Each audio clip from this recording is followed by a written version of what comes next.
Just pray for him. I'll pray for, okay.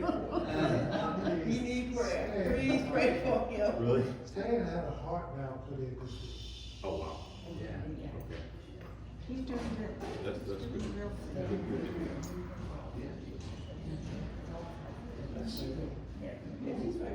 Okay. Well, I guess we could start. I like this tree. It's Yeah, not very- nice. It's almost like Rockefeller Center. But it's a little smaller. Good evening. I'm Robert Buxton. We all know each other. You know, it's been so. Before I do the music, I said something about half and half the milk. You know, and so I thought I'd tell you my half and half story. It has absolutely nothing to do with music, or well, it sort of does, but not really. So when I was in grad school in Texas studying music, there were some periods when I practiced a lot, and they didn't actually necessarily help. Have you ever had that experience? If you work really like too hard on something, Yeah. it doesn't actually. So I had this phase when I was practicing like 8 hours a day. It didn't last very long, but 9 hours a day. And the secret was, this was my stupid idea. I needed something to give me some fuel. So I got, cartons of half and half milk. And I would drink glasses of it. And I was talking on the phone to a friend and telling him, I have all this energy to practice, and there's not that many calories in it. You look at the nutrition facts, there's only 80 calories in half and half. And then my friend said, "What's the serving size?" Quarter cup. 1 teaspoon? Yeah. So that's why context is everything. I want to start with, all these silly things happen to me, and I love it. So tonight's improvisation, or two, I don't know, we're going to have a little formula. I'm going to do a Christmas carol in the style of a composer. Oh. And think about what you want, and think about what might be a funny combination. You tell me, what do you want to hear? Let's pick a Christmas carol first, any. God rest ye merry gentlemen. God rest ye.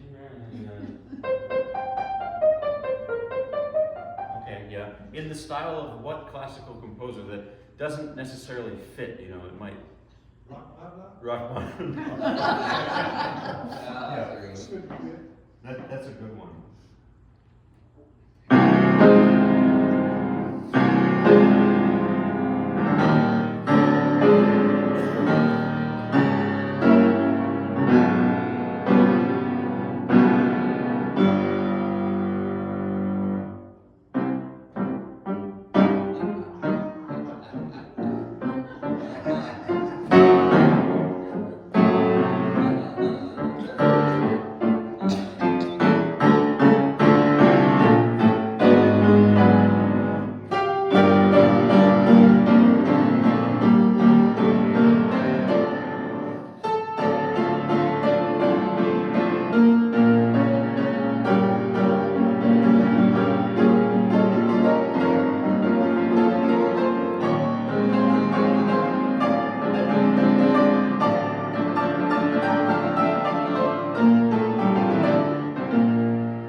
When I do jazzy stuff, I actually do need a little help.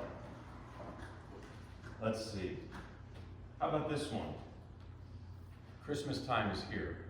I love this. Vince Guaraldi. So, you probably heard this before.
jazzy Christmas arrangements, and I just add my own things, you know.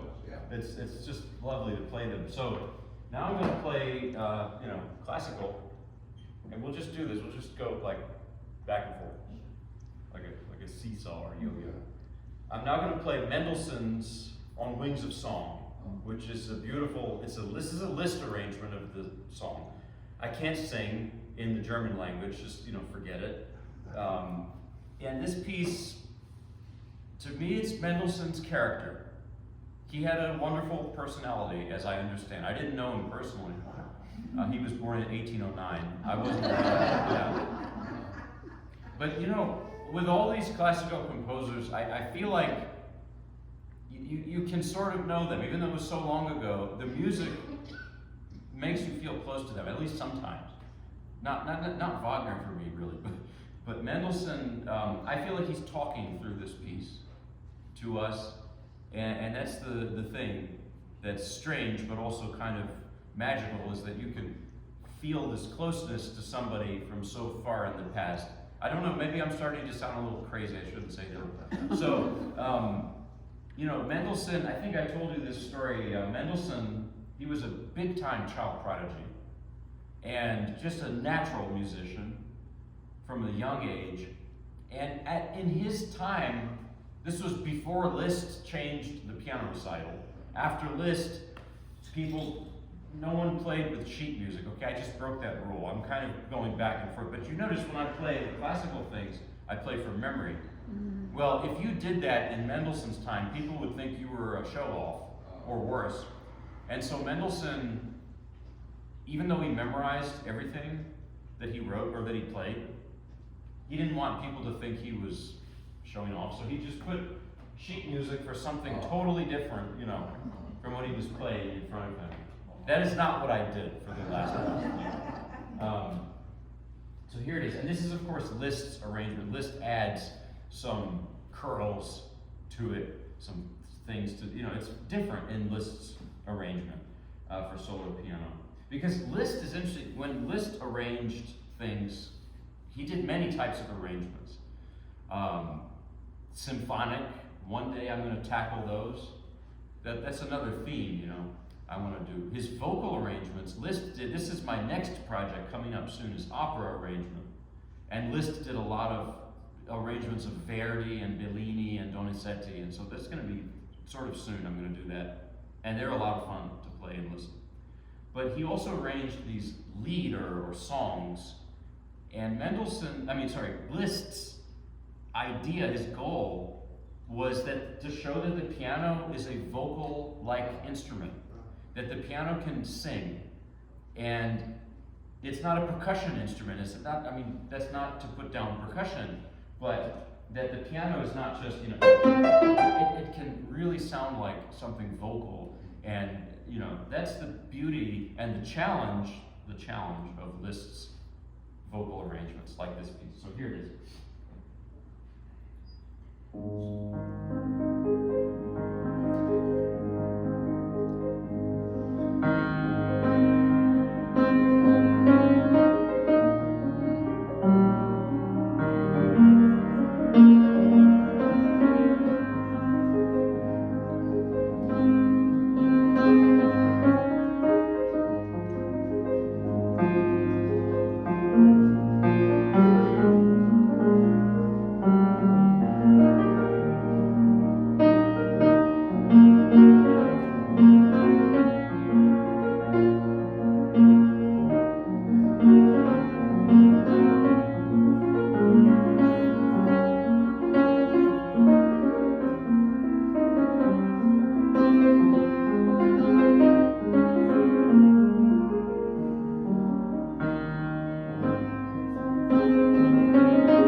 Немножко.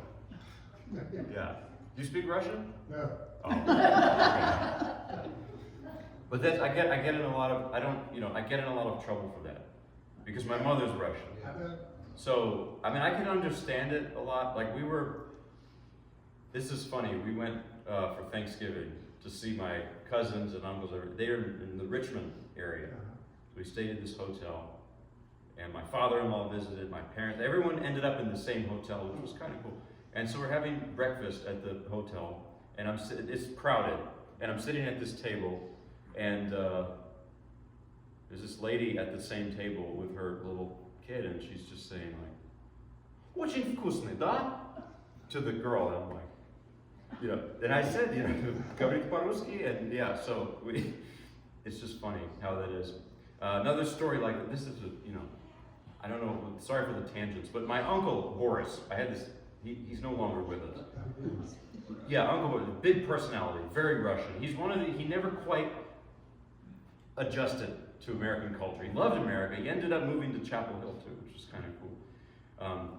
Liked liver mush a lot, which was for a Russian guy, it was like unusual. But in his first few weeks in New York, he had gone to some Russian party in Manhattan with my mom and my dad and stuff.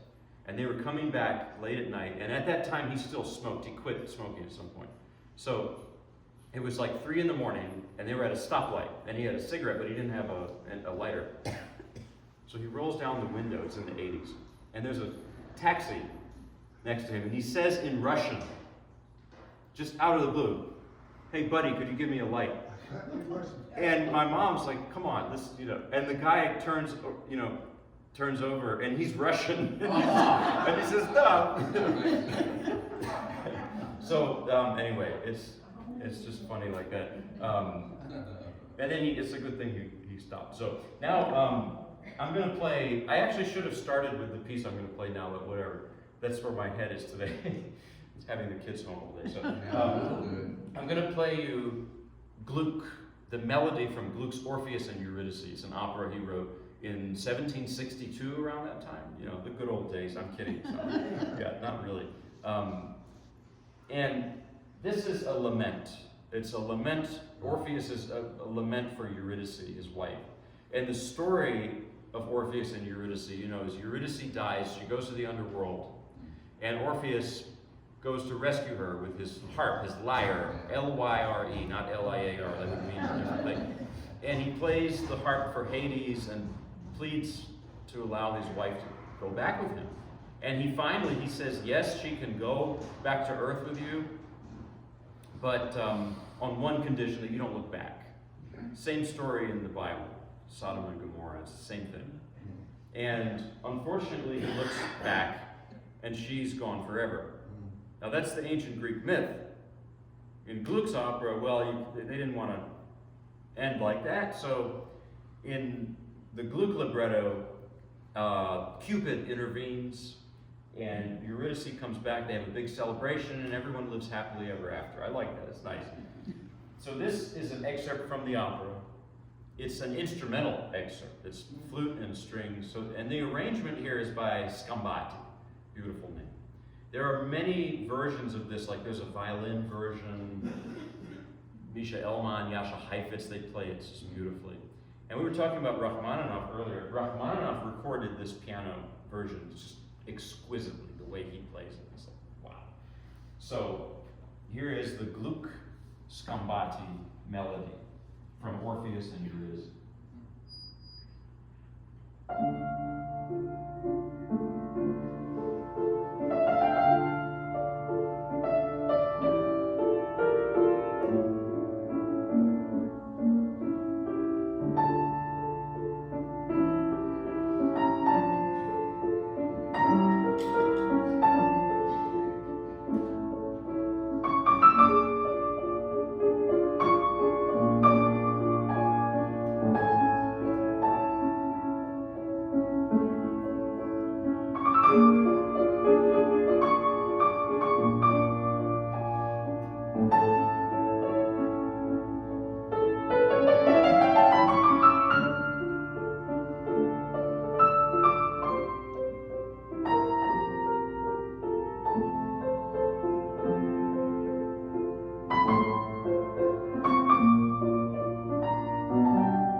Let's see, what are we going to do now?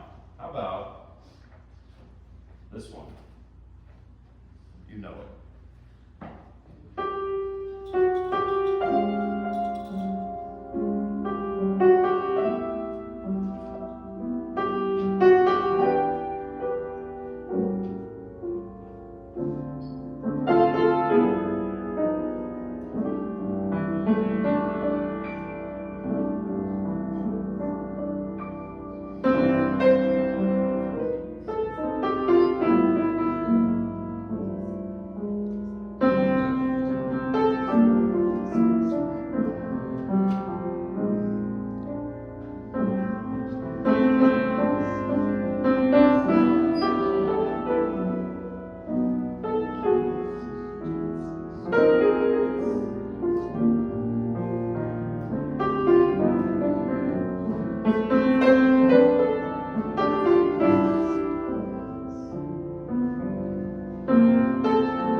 This book is a lot of fun. It's just called Jingle Jazz. I call it a book for classical pianists who want to sound like they can play jazz. Because it's written out for us. Here is a manic Jingle Bells. An indecisive Jingle Bells. It doesn't know what it wants to do, like what style it wants to be in. Sometimes it's swing, it's like,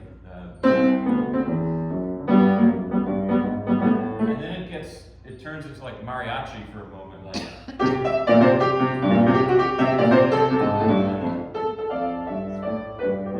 It goes like, it's all over the place, and it's fun, so.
to play some Brahms. Book 1 of the Paganini Variations. I've done this here before. I think I did book 2 the last couple of times, so revisit book 1. Why not?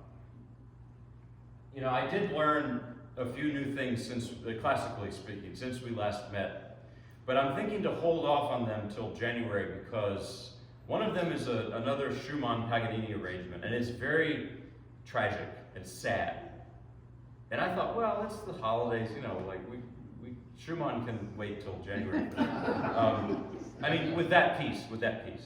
And then there's another piece I learned that's very unusual and different. It's Lutoslawski's Paganini Variations, and they're quite atonal and dissonant. I mean, unless you really want to hear, I can save it till January because it is just very, like, there's a lot of, you know. I thought for a Christmas, you know, so January, and there's a whole story behind it, why it sounds like that. It's very, you know, he wrote it in the middle of the Second World War in Warsaw, and but anyway, I just thought those were too heavy for tonight. And this is pretty heavy too, but it's Brahms, so it's a little, you know. Now what Brahms did, of course, is he took Paganini's 24th Caprice and he wrote obsessively these variations on it. He ended up doing 2 whole books of them. I've done here a lot of pieces based on that. You know, I did the Liszt Busoni version of that too a year ago or 2. I don't know, we've been meeting a long time, so. So this idea has been very popular for composers. Composers love this idea. It has so many possibilities. And Brahms, originally, he wrote these in 1862, 63. He was about 30 years old when he did this. He thought he was writing finger exercises, and then they sounded good. So he turned it into this piece. It's pretty much what happened. So it has all kinds of technical challenges to it. And if anything, it's very awkward to play. It's extremely awkward to play, actually. It's you know, like this, but even though it's essentially a set of finger exercises, for me, that's not the most important thing. The most important thing is the soul that's there, the depth that's there. And it's young Brahms, so he's still, I mean, he has his style, but he's still maybe working it out. And I hear his late style there. And I also hear his character. I told you what Mendelssohn was like. You know, Brahms was also from Hamburg, the same place, but Brahms was different from Mendelssohn. He was more of a loner. He was a strange guy, I think. What I read about him, he was like a prickly pear as a person. And his music is like that too. Did I tell you about Brahms and Tchaikovsky? Their story. So, you know, they sort of hated each other at first. And the reason being that, you know, what was it? Tchaikovsky said that Brahms's music was dried up, dusty, old-fashioned stuff. That's what he said. It's not so nice. And Brahms's response, and by the way, there's a grain of truth because Brahms was obsessed with the past in music. He was almost like a scholar or historian of music from the Renaissance, you know, from Bach. So he was studying all this old music, and it's in his music somehow. And his response to Tchaikovsky was something along the lines of this. He said, inspiration without discipline and craft is like a dead reed floating around in the wind. Also a creative insult. They met at some point and they still didn't like each other, but they had a few drinks and they were both, you know, unfortunately they were fond of alcohol. So, and then they became very good buddies after that. So it's kind of nice that they were no longer hating each other. I think the reason Brahms may not always be so easy to get on first hearing is melody. He doesn't write melodies that catch you necessarily the way that Tchaikovsky would, for example. But what he's doing is different. It's just a different style, you know, from Tchaikovsky or from the Christmas music where you hear a melody and you just, you know, you remember it. So Brahms in a way is sort of brainier. You know, he's very intellectual. He likes to take a small idea and just develop it over and over. Actually, kind of like Paganini, like that's not really a melody, that's almost like a rhythmic idea. And he takes that and he just goes with it, you know. So anyway, that's just some thoughts on Brahms. Brahms, I think I mentioned before that he had these deep feelings for Clara Schumann, who was older, 20 years older than him. Probably not that they had a relationship, I don't think so. Although there's a movie from the 1940s about that, with Katharine Hepburn playing Clara Schumann.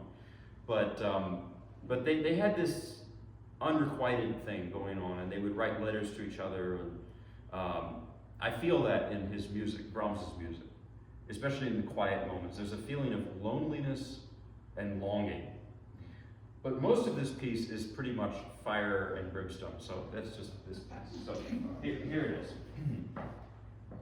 One more thing, some people say that this was young Brahms's response to Liszt, because Liszt was all the rage at this time, and Brahms famously was like anti-Liszt in a way. But he wrote in this piece, he's showing, look, I can do, you know, virtuosic stuff too. There's so many stories. Oh, should I do that? You know the story that Brahms visited Liszt, and Liszt played him his B minor sonata, which is very long, and young Brahms fell asleep. And Liszt was not happy about that, you know. So, anyway. Here it is.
Thank you. It's always a workout.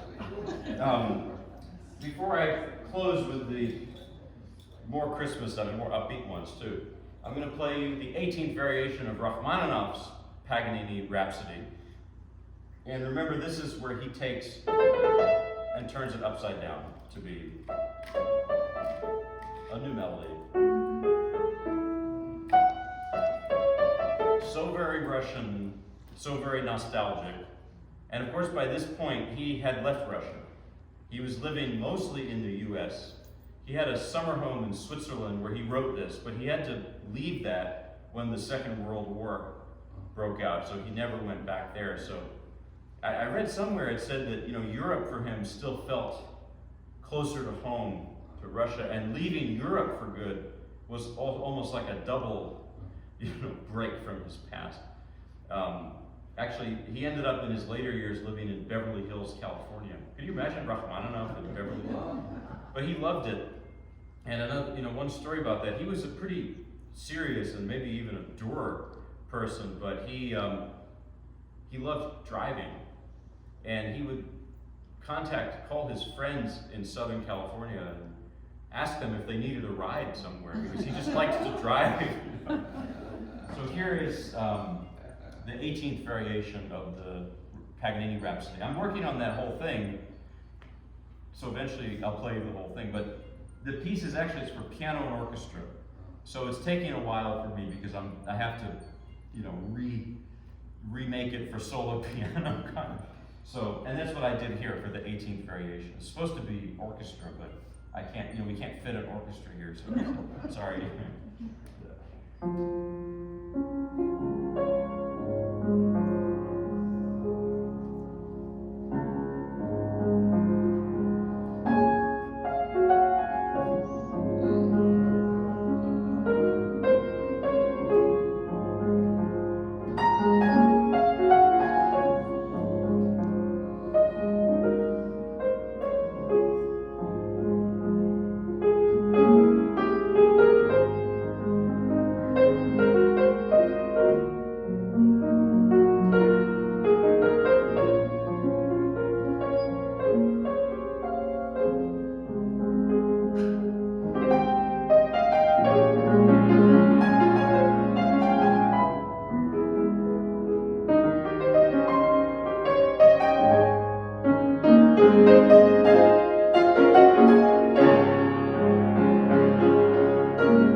from Rachmaninoff's Paganini Rhapsody. It's so familiar. It's used in a lot of things, a lot of movies. Groundhog Day uses it even. Yeah, it's a great melody, and it's his flipping Paganini upside down. Okay. So it's, you know, and the rest of the piece is actually Paganini right side up. So it's, you know, that's, you know, from the beginning of it. But so now I'm going to play. I actually don't have a lot of gospel today because there's not a whole lot of Christmas gospel. But there's Go Tell It on the Mountain, so I'm going to play that. This is one of the great spirituals, and there's James Baldwin, his novel Go Tell It on the Mountain. It's named after this. It's this autobiographical novel. It's a very powerful book. So here it is, in the style of Mahalia Jackson. Maybe that's, you know, my favorite. So I'm kind of going for that style here. So.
You're never supposed to practice when you're performing, but I have to check one chord on this, okay? So, right, you know, I'm going to do Oh Holy Night, but there's always one chord that I go the wrong way, so let me, it's okay. Right. Okay. This one. There. I've taken a wrong exit, so to speak, you know.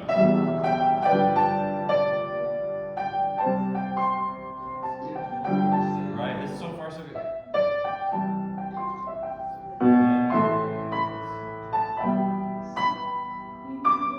There's one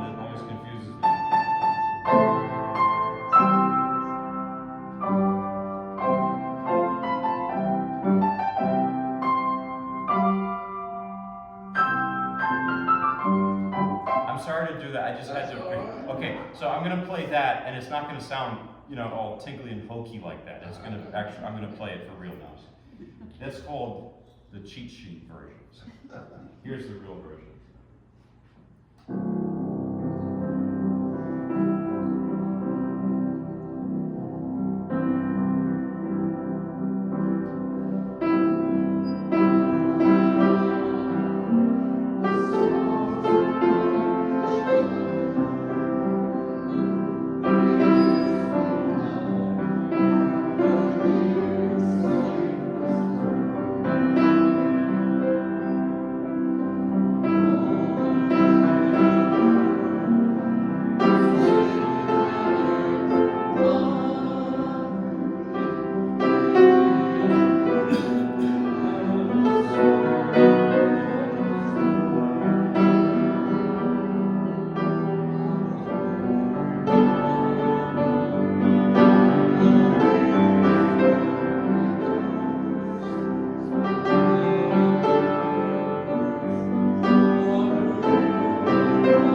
The second verse, I tried to pick it up a little bit.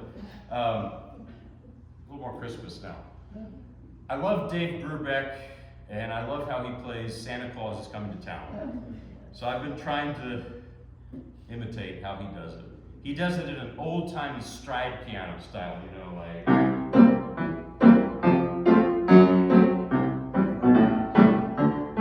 that boom chuck style. So here I will give it a shot.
wrap up on that note.